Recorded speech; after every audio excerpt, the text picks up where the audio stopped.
Aujourd'hui, je pars à la chasse aux objets pour trouver des trucs que je pourrais utiliser pour fabriquer des choses. Mais cette fois, au lieu de fouiller les rues et les ruelles comme je le fais d'habitude, je vais visiter des magasins de réemploi dans différents centres de recyclage. Ce sont des magasins qui vendent des objets qui auraient autrement été jetés à la décharge. Ils sont généralement remplis de choses comme des meubles, des outils, des vélos, des jouets, toutes sortes de choses en fait. Je trouve souvent de l'inspiration pour des projets en visitant ces lieux. Regardons d'abord quelques meubles. On trouve souvent beaucoup de bois foncé, comme cette armoire à couture, cette grande commode ou ce joli tabouret en bois dur qui pourrait fournir de beaux morceaux. J'étais très tenté par cette table basse des années 50 en teck, en excellent état, mais je préfère éviter d'acheter des objets inutiles. Quelqu'un sera ravi de trouver ça, c'est une vraie affaire à 8 livres sterling. Ensuite, j'ai vu ce petit meuble en acajou ou sapel. Pourtant, je dis souvent que je n'achète pas ce dont je n'ai pas besoin. J'ai dû faire une exception pour cet objet, pour seulement 3 livres. J'ai craqué et il rentre à la maison avec moi. J'ai aussi vu ce buffet en chêne avec un plateau massif, les panneaux sont probablement plaqués, mais il vaut sûrement 40 livres pour quelqu'un. Mes parents voulaient une table à abattant, alors j'ai regardé celle-ci, surtout en chêne massif. Mais certains dégâts montrent que ces panneaux sont plaqués. Si elle était en bois massif, je l'aurais prise pour la restaurer, mais son état et le temps nécessaire me freinent. Des dégâts de verres à bois ont été constatés dessous, donc la recherche d'une table à abattant continue. J'en reparlerai plus tard dans la vidéo.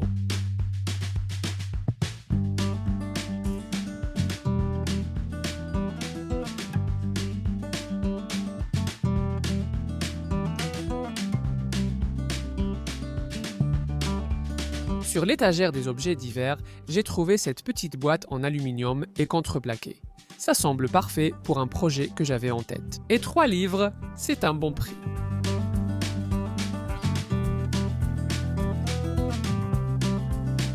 Ailleurs, ce grand coussin gris va aussi être utile, donc je vais le prendre aussi. Ce serait impoli de ne pas jeter un œil aux outils. J'étais ravi de trouver ce rabot à feuillure Stanley 78 car je n'en ai toujours pas et j'en veux vraiment un. Malheureusement, il manquait la lame et le contrefer. Acheter ces pièces séparément m'aurait coûté plus cher qu'un rabot complet d'occasion. Et une ponceuse de détail Boss pour seulement 8 livres. Je l'aurais prise si je n'en avais pas déjà une. J'ai aussi pris quelques trucs qui n'étaient pas pour des projets. Un nouvel escabeau pour mon atelier, ce marteau de bullpen et ce saladier à fruits plaqué argent du milieu du siècle. J'aime vraiment ça. Ensuite, un grand coussin gris pour 2 livres, une jolie petite boîte pour 3 livres et ce charmant petit meuble mural en bois dur pour 3 livres. Mais ce n'est pas tout. Car hier, dans une boutique caritative, j'ai trouvé une jolie table à abattant en teck plaquée du milieu du siècle. Mais elle nécessite un peu de travail, on verra ça plus tard dans la vidéo. Pour commencer, ce grand coussin gris. Et j'ai acheté ça parce que Mickey, le chat, a désespérément besoin d'un nouveau panier. Il adore son ancien panier, mais il est dans un sale état. Je ne veux même pas savoir ce que c'est. Au départ, j'allais le laver, mais comme vous pouvez le voir, il a connu des jours meilleurs. Quand nous avons récupéré Mickey chez sa famille d'accueil, ils nous ont donné ce panier pour qu'il emménage avec un objet familier. Hazel, le chat, a 2 paniers. L'un d'eux était à l'origine destiné à Mickey. Comme vous le voyez, c'est un gros chat bien plus grand que Hazel, donc il ne peut pas entrer dans ses paniers. Ce que j'aime avec celui-ci, c'est que je peux enlever la housse du coussin et la mettre à la machine à laver chaque fois qu'il est malade dessus, ce qui arrive malheureusement souvent avec Mickey. Cette plaque de MDF était parfaite pour la base, et j'ai découpé quelques morceaux dans une planche de pain. En fait, je ne sais pas comment appeler ces traversins de coussins. Je ne sais pas, mais vous verrez bientôt à quoi ils vont servir.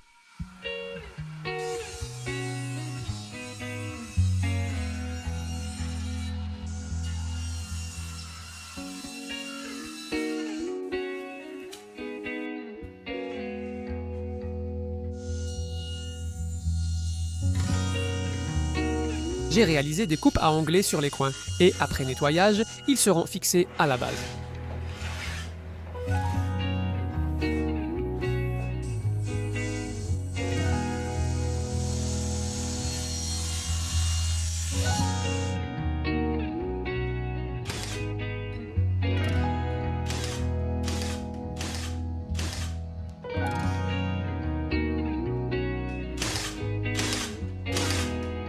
Vous verrez que le coussin repose maintenant bien à plat dessus une fois qu'on l'a enfoncé.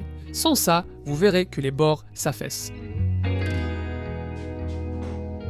Je vais mettre une cale de 18 mm en dessous, puis fabriquer des panneaux latéraux avec encore du MDF de 18 mm.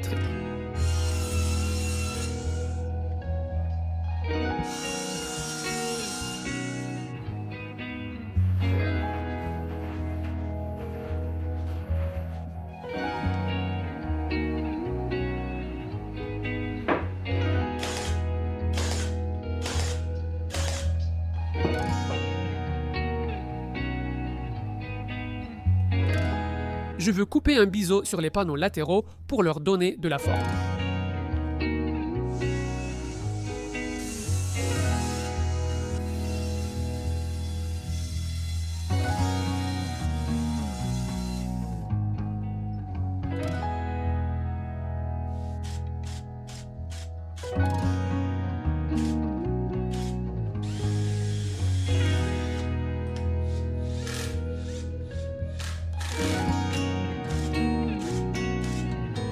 J'ai récemment récupéré ces chutes de main courantes en bois, ce sont en gros de gros tourillons, mais avec un côté plat. Et ceux-ci vont servir à former des accoudoirs pour donner à ce lit un aspect plus proche d'un canapé.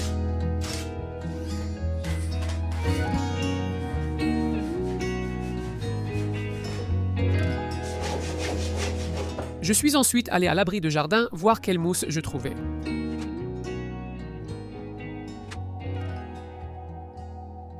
J'ai plein de petits morceaux, ce qui n'est pas idéal, mais je me suis dit que je pourrais les assembler. Tout cela sera recouvert de ouate, puis de mousse, donc je vais juste arrondir grossièrement les bords. Pas besoin que ce soit parfait, puisque tout sera couvert. J'ai acheté de la colle contact en spray et je peux l'utiliser pour coller la mousse.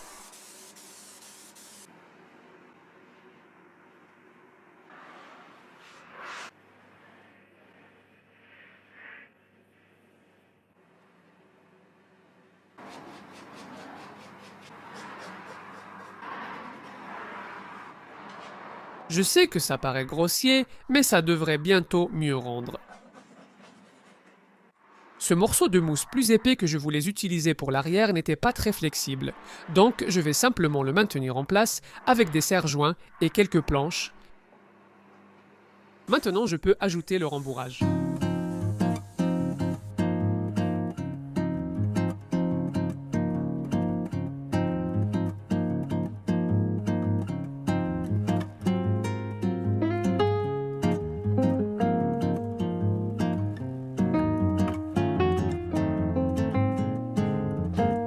Il me restait du faux cuir noir de quand j'ai fabriqué un fauteuil à bascule il y a quelques années. Et j'espérais avoir assez de morceaux ici pour tout recouvrir avec ça. Mais malheureusement, il s'est avéré que je n'en ai pas assez pour faire le dossier. Donc j'ai fini par acheter un morceau supplémentaire, qui a l'air un peu différent quand on les compare. Mais je ne pense pas que Mickey s'en souciera. C'est probablement le bon moment pour préciser que je ne suis vraiment pas doué pour la tapisserie. Encore une fois, je ne pense pas que Mickey s'en souciera.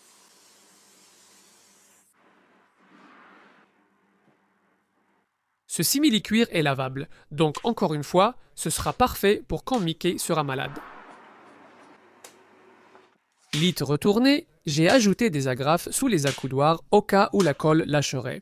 Ce n'est pas idéal, mais personne ne le verra. Et encore une fois, Mickey ne s'en souciera pas.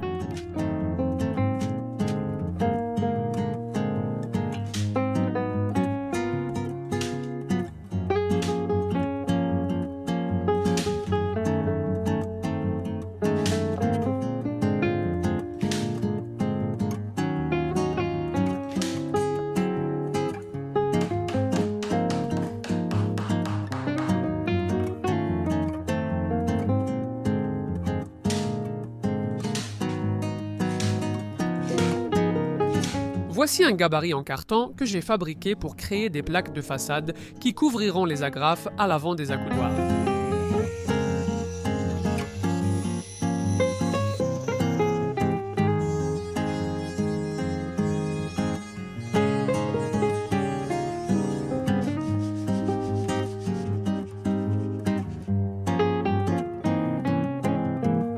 J'utilise de la colle chaude pour les fixer en place.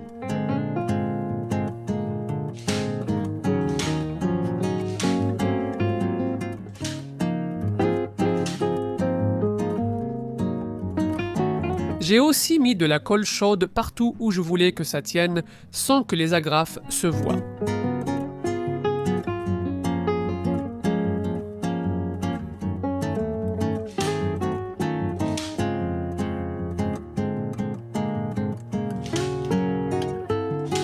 Je peux utiliser le reste de simili-cuir pour recouvrir simplement le bois à l'intérieur.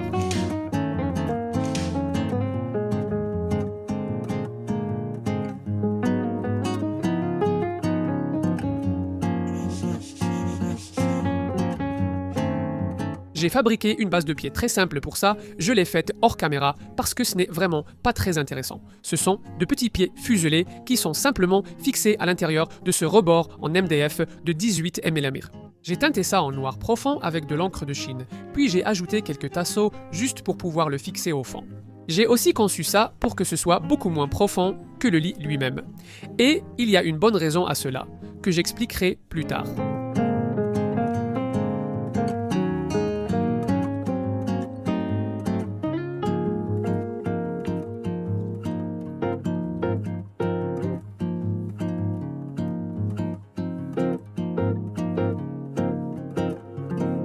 J'ai fait cette base de pied moins profonde à cause de cette zone encadrée à l'arrière, qui peut ainsi se poser dessus facilement. Et Mickey, le chat, est un habitant du sol. Il adore cet endroit pour son lit, donc ça devrait bien fonctionner. On n'est jamais certain qu'un chat aimera ce qu'on lui a fabriqué plusieurs jours, mais je suis heureux de dire que Mickey l'utilise tous les jours. Passons maintenant à ce qui est définitivement mon préféré de cette vidéo, ce joli petit meuble en sapelli ou en acajou. Tous les coins sont joliment assemblés à queue d'aronde. En l'ouvrant, vous verrez que le cadre de la porte a de superbes tenons traversants. C'est un objet très bien fabriqué, maintenu par un simple loquet à billes. Même cette petite poignée biseautée est sympa, même si elle paraît un peu datée. Je n'ai pas grand-chose à reprocher à ce meuble, sauf son panneau de fibre arrière assez fragile. J'ai envisagé de l'enlever, mais vu qu'il fait seulement 3 ou 4 mm d'épaisseur, seul du contreplaqué de même épaisseur pourrait le remplacer. Mais ça risque d'être tout aussi fragile, donc je pense que je vais simplement le laisser tel quel. Il y a aussi ce qui semble être un nom à l'arrière, MCGO. Peut-être que la finition a quand même besoin d'être rafraîchie. Il était en assez bon état, mais il ne me faudra que 15 minutes pour le rendre parfait. J'ai enlevé les vis de la poignée, mais la poignée ne voulait pas s'enlever. Alors je les ai remises. Je vais devoir faire avec. Je peux cependant retirer la porte des charnières.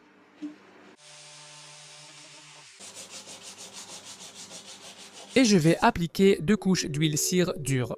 Finition satinée.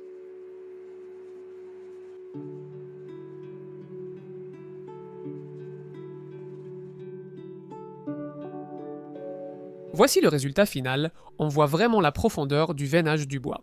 Malheureusement, je ne sais toujours pas où l'accrocher ni quoi mettre dedans, mais je vais certainement le garder maintenant. Passons à cette table à abattant, qui a 3 problèmes à résoudre. Le premier, c'est l'alignement du plateau. J'espérais qu'il suffirait de resserrer les vis, mais certaines d'entre elles ne voulaient pas se serrer correctement. Deuxièmement, les joints de colle d'un côté du pied rabattable ont lâché. Et troisièmement, le plateau a besoin d'être rénové. Je vais d'abord démonter tous les assemblages desserrés.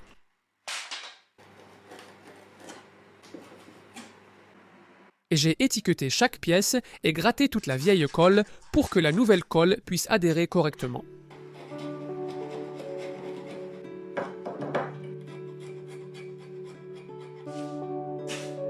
Je vais vraiment inonder ces assemblages de colle neuve, sans laisser de zone sèche.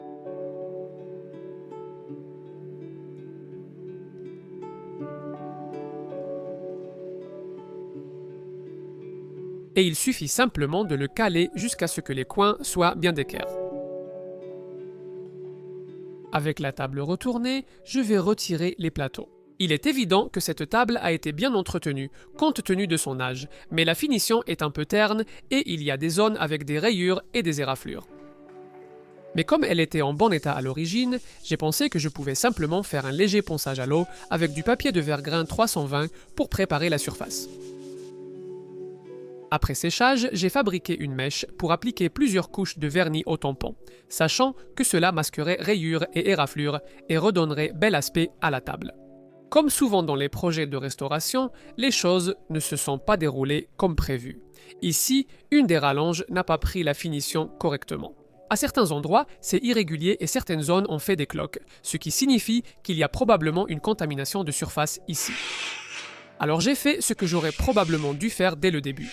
J'ai complètement enlevé la finition avec mon grattoir en carbure.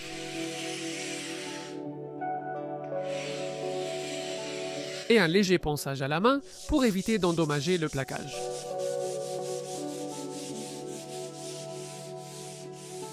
J'ai décidé d'utiliser de l'huile cire dure pour la nouvelle finition, car elle est résistante et facilement réparable à l'avenir. Et j'ai choisi une huile cire dure mat pour cela, mais je ne suis pas totalement sûr que c'était le bon choix. J'applique la deuxième couche et la frotte avec un tampon abrasif pour garder la surface lisse et obtenir une couche très fine. Après avoir attendu que cela sèche, je pouvais alors m'occuper de ces trous de vis desserrés. J'ai mélangé un peu d'époxy et j'en ai mis autant que possible avec un cure-dent. J'ai utilisé un pistolet à air chaud pour l'aider à couler et accélérer un peu la prise. Cela a fonctionné pour la plupart des trous, mais certains étaient si desserrés que j'ai dû casser un cure-dent dans le trou pour renforcer la prise des vis. Ça a bien marché. Je regrette maintenant de ne pas avoir choisi une finition satinée, car elle aurait mieux respecté l'apparence d'origine. Mais malgré tout, tous les dégâts ont disparu, ce n'est plus terne et c'est très propre, et je suis sûr que ma mère va être contente de ça. J'étais très excité d'avoir trouvé cette boîte, car je cherchais quelque chose de similaire depuis longtemps. Il y a une marque dessus, Helios, là. Mais elle est vraiment sale, donc je vais commencer par lui donner un bon nettoyage.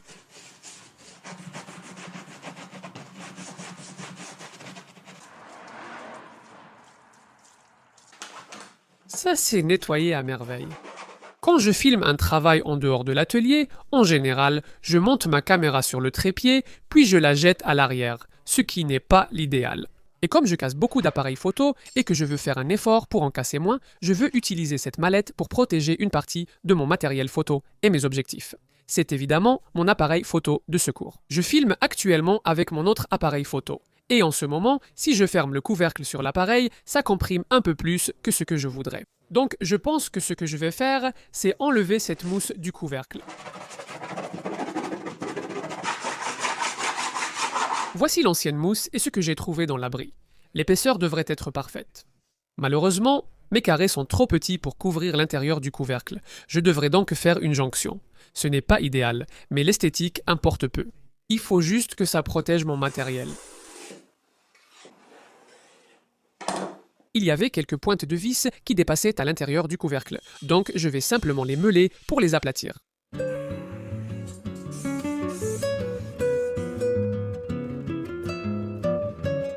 J'espère que maintenant, ça se fermera plus facilement.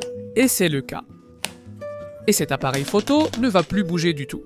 Il se trouve aussi que c'est pratiquement la taille parfaite pour n'importe quel objectif. Je veux ajouter ici, encore une fois, que la mousse va les maintenir en place, les empêcher de bouger.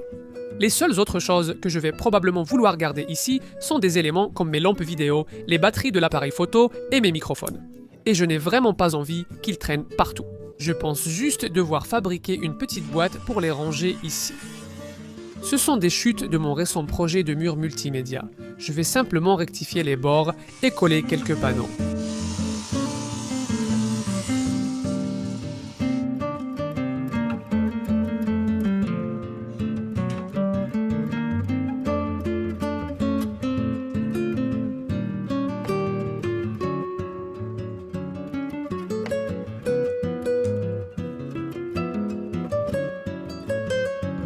Je pourrais ensuite créer un fond avec du contreplaqué de 6 mm.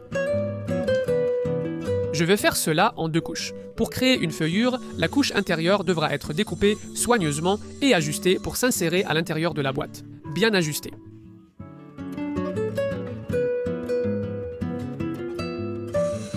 La couche extérieure, je la découpe en surdimensionné et elle pourra ensuite être collée à la couche intérieure pour créer la feuillure.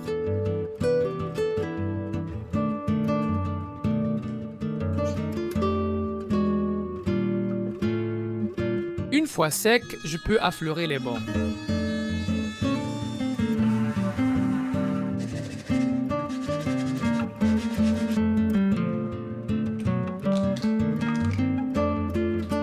Il y a des œillets sur le côté de la boîte. J'ai un vieux sac d'ordinateur inutilisé depuis des années, donc je vais en prendre la sangle. J'espère que cette vidéo vous a plu et vous donnera envie de découvrir vos magasins de charité ou de réutilisation locaux. Merci d'avoir regardé.